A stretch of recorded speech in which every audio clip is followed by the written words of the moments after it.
Isang mapagpalang araw po sa ating lahat mga sipag. For today's vlog po, magti-thermal scan po ko lahat ng terminals ng electrical equipment po namin dito, ng mga panel controls. Lahat po ng terminals ay akin pong i-scan. At baka po may mga umiinit na o lumuluwag ang mga terminals, kailangan po namin i-retype. I-retype ko po yan pagka umiinit. Pag lumampas po ng 70 degrees ang temperature, talaga pong i-retype. Go po mga kasipag. Yan mga kasipag, narito po tayo sa powerhouse kung saan nandito po yung normal insulator 800 amperes. Ito po yung main breaker namin. At ito po yung ATS namin. Bale, itatarget ko po itong line side ng aming normal insulator na 800 amperes, itong main breaker. Kaya po tatargetin ko na mga kasipag.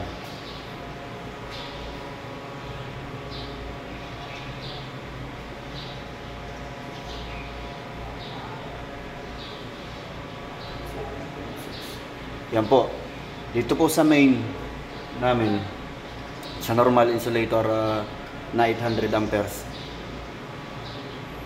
Bali ang temperature po niya dun sa line side, pinakamataas na po yung 37.4. Kaya normal lang po yun, wala pong problema. Ibig sabihin po, hindi po nanginginit siya. Normal po, wala po tayong re-retype sa terminal lugs niya. Ito naman po sa load side.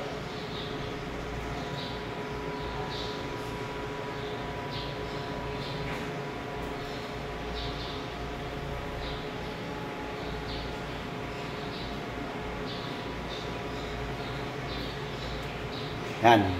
Dito po sa road side, pinakamataas na po yung 35.8. Sa makatuwid po, wala po talaga siyang pag-init para i-retype yung ating mga terminal lugs. Okay po ito mga kasipag.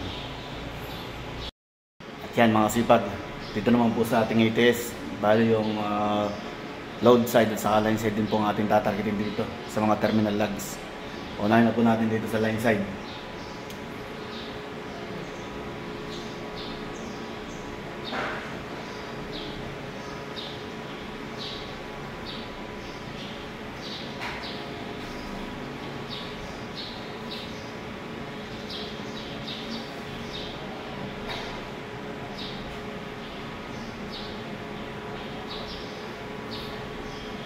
Yan mga kasipag, bali po pinakamataas na yung 39. Sa mga katawid po, normal din po lang siya. Yung temperature niya na init. Yung init po niya, hindi po ganoon kainit mga kasipag. Kaya hindi rin po natin kailangan i-retype to, yung terminal lugs niya. Kaya dito naman po sa ating load side mga kasipag.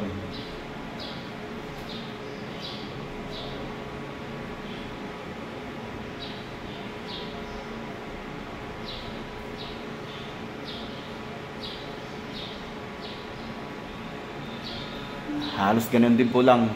Wala pa akong lumalampas ng 40. 38 lang po ito. Itong ATS natin, saka po yung main breaker namin na normal insulator na 800 amperes. Normal po. Wala po tayong dapat i-retype. Hindi po ganun kainit yung temperature nya. Yan po mga kasipag, nandito rin po ako sa human spray. Kailangan ko rin pong targetin ito, mga terminal nito. Yan.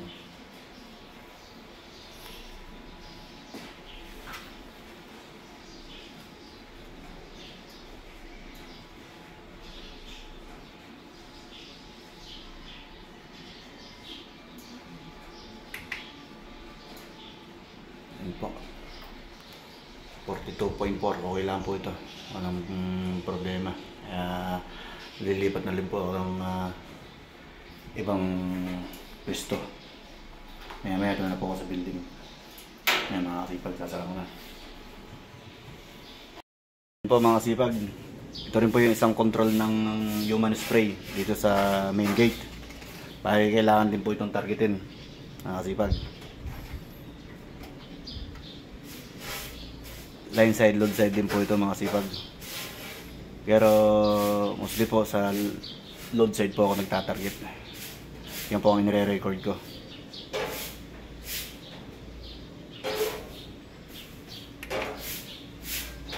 Yan mga sipag, 31.3 lang po. Kaya wala pong kabagay-bagay. Hindi na kailangan i-retight yung mga terminals. Malipat po ulit ako ng location. Mamaya naroon na po ako sa building. Yan mga kasipag, ito rin po yung isa sa control ng car spray naman po mga kasipag. Kailangan din po itong targetin dahil naroon po sa, naka-indicate din po ito sa form namin para i-report. Targeting ko na po mga kasipag.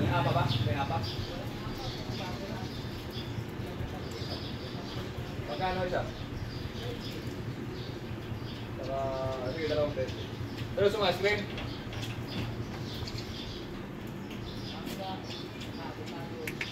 Ano ang play ko? Yan mga kasipag, bali ang temperature niya ay 39 degree, 39.0. Kaya normal din lang po ito mga kasipag, wala po akong dapat i-retight. Yan, malipat na po ulit ako sa ibang location. Yan mga kasipag, nandito po ako sa control ng petrolyo, ang ating pump para sa Weda. Kailangan din po itong targetin. Minsan umimili din po yung mga terminals ito. Yan po.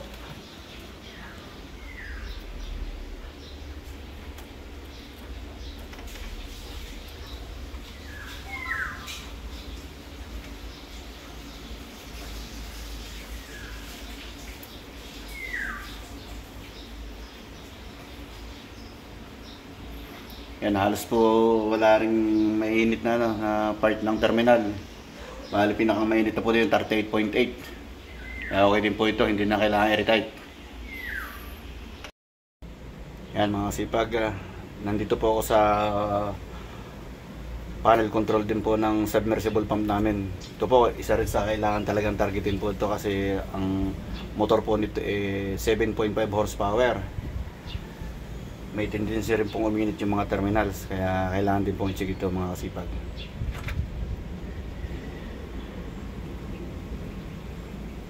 Una po nating tatargetin dito yung overload protection po niya. Yan, okay naman po. 39.1. Yung magnetic contactor naman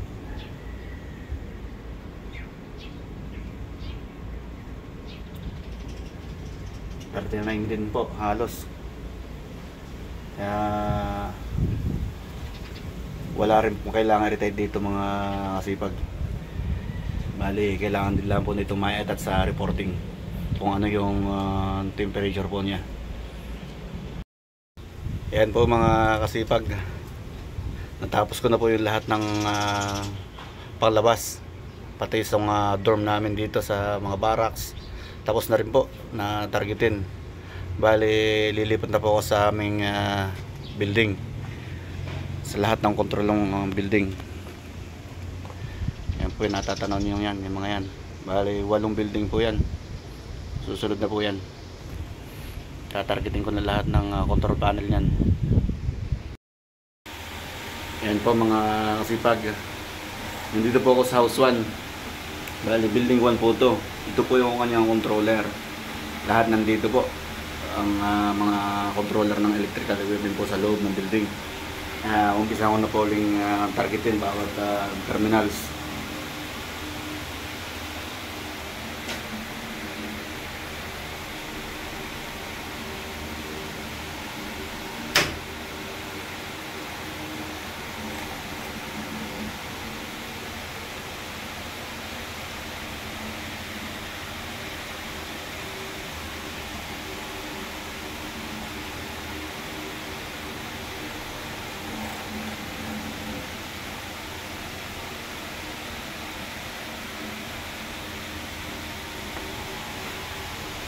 Kailangan din pong targetin itong sub-main breaker nya.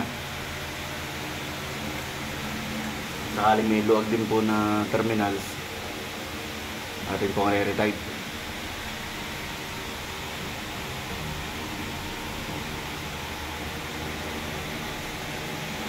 Yan mga kasipag, halos okay naman po lahat ng mga terminals ito. Bali, hindi na kailangan i-retight po ito. Dahil ito naman po talagang buwan-buwan ko i-retight. Wala pong nangyayaring pagduwag ng mga terminals. Kasabay na rin po, pagka ako nag-re-retight, sinisigurado ko po ng ating thermal scan. Bali po mga kasipag, lahat po ng control ng bawat building nito, isa po ang design. Halos ganito po lahat. Yan po, typical po lahat yan. Ganyan po mga design ng ating circuit breakers at saka mga magnetic contactor and overload protection. Halos po lahat.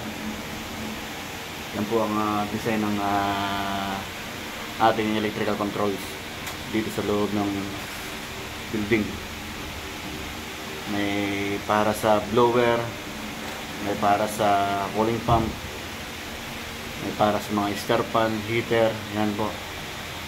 Nandiyan po lahat. Yan, kaya po maya po nandun na po ako sa house 8. Bali tatargeting ko po lahat hanggang house 8. Yan mga kasipag. Yan mga kasipag, narito po tayo sa house 8. Ang last na aking tatargetin. Nilipasan ko na po yung 2 to 7. Tapos na po. Ito na po yung uli. Bali wala pong nangyaring mga problema dun sa ibang terminals, ibang mga controller.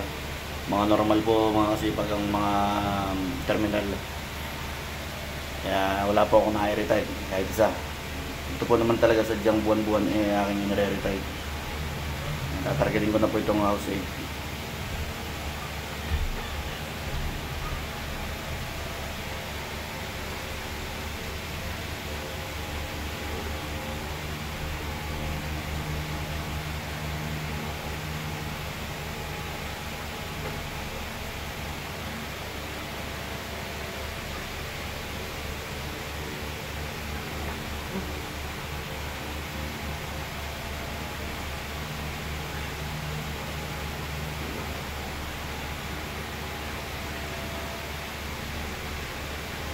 Yan po mga kasipag, halos din lang po nung ibang building. Wala po siyang kailangan i-retight, wala po nanginginit na mga terminals.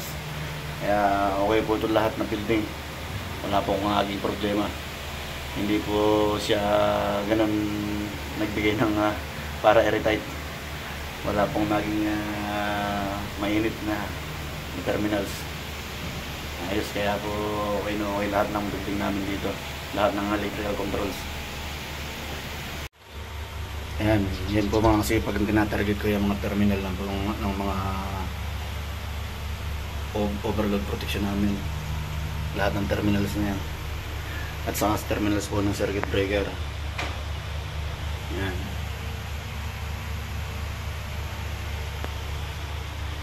Ayan po. Yung mga overload natin sa magnetic contactor. Ayan. Saka po yung mga relay ito, ala po ng mga minute, alang kailangan i-retight. Yan, kung mapapansin po ninyo ito mga kasipag, may mga mothballs. Yan, nilalagyan po talaga namin yan mga kasipag. Yan, lahat po ng panel control nilalagyan po namin yan. Yan po ang purpose po niyan para sa mga butik, ipis, daga, para po hindi siya puntahan, para po manatili yung kanyang kalinisan ng loob ng panel board. Hindi po pupuntahan siya ng mga ipis, daga, butiki. Kaya yan po ang purpose nitong mothballs na yan mga kasipag. At yan mga kasipag, natapos na po ako mag-scan sa lahat ng mga control panel natin. Tapos ko po. Mabuti naman po at walang naging mainit na terminals, kaya wala po akong na-retire. Kaya mga kasipag, hanggang dito na naman po ang aking video. Sana po yung nag-enjoy kayo sa panonood. At sana po lagi niyo yung suportahan na YouTube channel. Thanks for watching po. God bless po. Bye-bye!